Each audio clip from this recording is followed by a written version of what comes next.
important because of the work we do.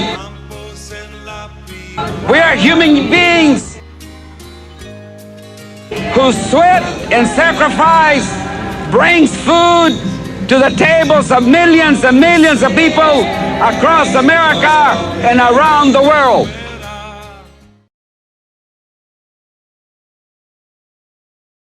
Until necessary reforms were pushed by the newly formed United Farm Workers Association, farm workers in places like Washington State, Florida, Arizona, New Mexico, and California suffered immensely.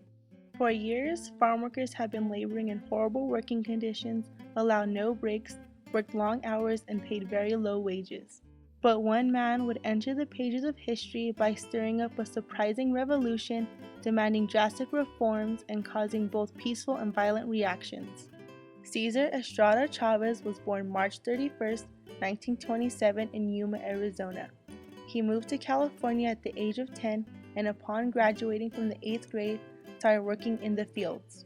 Cesar's first experience with the union was in 1948, and it involved the National Farm Labor Union, who was calling strikes on cotton growers throughout the San Joaquin Valley in California. In 1952, Cesar Chavez met Fred Ross, one of the founders of a community service organization. This is where Chavez acquired experience in organizing people and quickly became one of their leaders. Cesar had already begun speaking with farm workers about reforms that were needed and his ideas about organizing a union. He decided to approach the CSO and asked if he could begin a union through their organization, but they denied his request. So in 1962, he reacted by quitting the CSO and began efforts to organize a union made up of United Farm Workers. On September 30, 1962, in Fresno, California, the National Farm Workers Association was founded. At the union's first convention, beginning with the 150 delegates and their families, they voted Cesar Chavez president and adopted a motto, Viva la Cosa, long live the cause. The reaction of farm workers was overwhelming. By 1964, they had 1,000 members and even started their own newspaper. On September 8, 1965, Cesar Chavez was able to join forces with another organization pushing for similar reforms. The Agricultural Workers Organizing Committee, a mainly Filipino union, was on strike against Coachella Valley grape growers in California.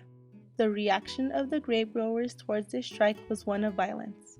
The growers would drive by picketers and spray harmful pesticides on them and also set violent dogs on them, hoping to scare them, but at times causing injuries. These strikes continued and the reactions escalated. On March 17, 1966, Cesar Chavez and a group of his union members in the AWOC began an awareness march from Delano to the state capitol in Sacramento. Upon their arrival, 10,000 people were waiting. While on the march, Chavez left briefly to meet with Sidney Korshak, a lawyer for one of the biggest and most influential grape owners in California.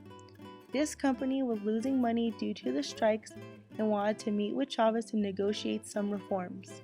This was revolutionary because it was the first contract signed between a farm grower and a farm workers union in American history. On April 13, 1966, all-out picketing was done at DeGiorgio Fields in Delano. On June 20th, the DeGiorgio farm workers met with the NFWA to determine by vote who would represent them.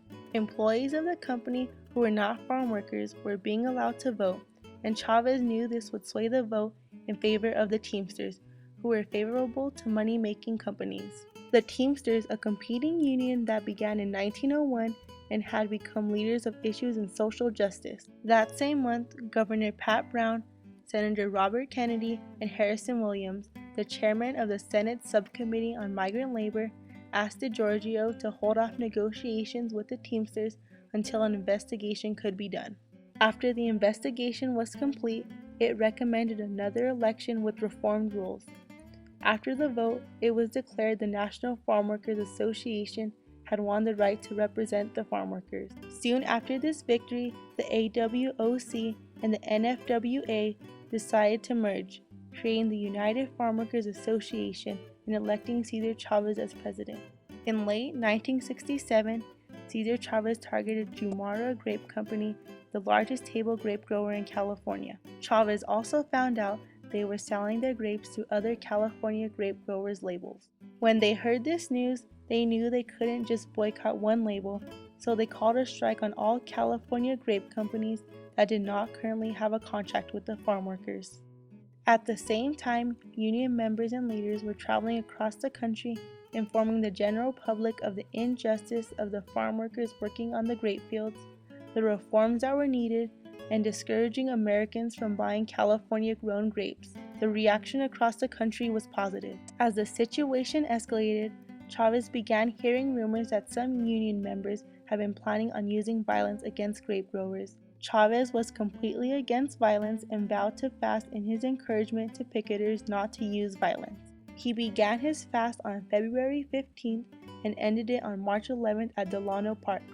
Over 6,000 people reacted to his devotion to nonviolence and the end of his fast by watching him break bread with Senator Robert Kennedy. On July 29, 1970, because the loss of millions of dollars, Jumara and over 20 other grape-growing companies negotiated a contract with the UFWA based on their proposed reforms.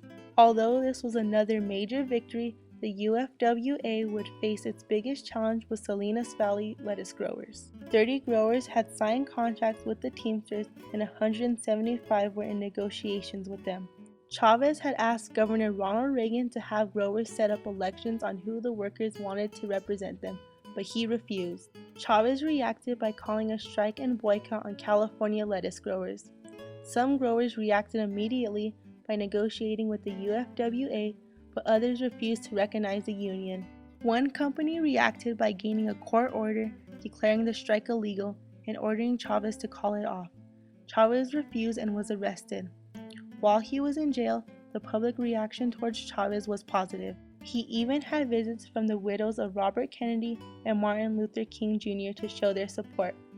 Because of the overwhelming reaction in favor of Chavez, he was released on Christmas Eve.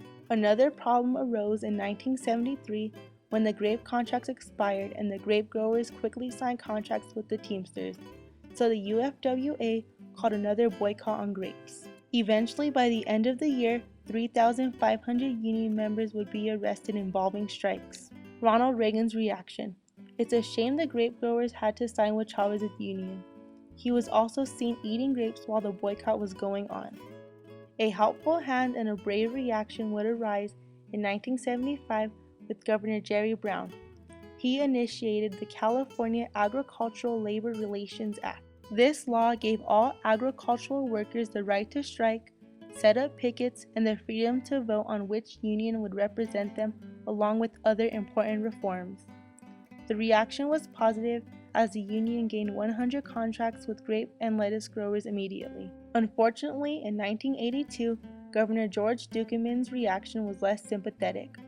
Tensions again escalated, and in 1983, a farm worker was shot and killed by a growing company's agent after he voted in a union election. The union reacted by calling a third grape boycott, which Cesar Chavez called the Wrath of Grapes. Cesar Chavez would continue his fight until April 23, 1993, when he passed away in his sleep near Yuma, Arizona at the age of 66.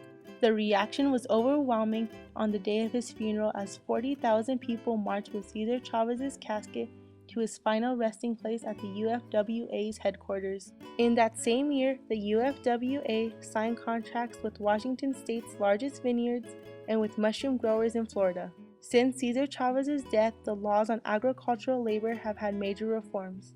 The UFWA now has over 130 contracts with growers of fruits and vegetables across the country. In 2002, California passed a binding mediation law requiring a mediator when there was a contractual disagreement. Since the union began, the treatment of agricultural workers has reformed drastically. The union has expanded beyond the fields, and many members have started other social revolutions throughout California.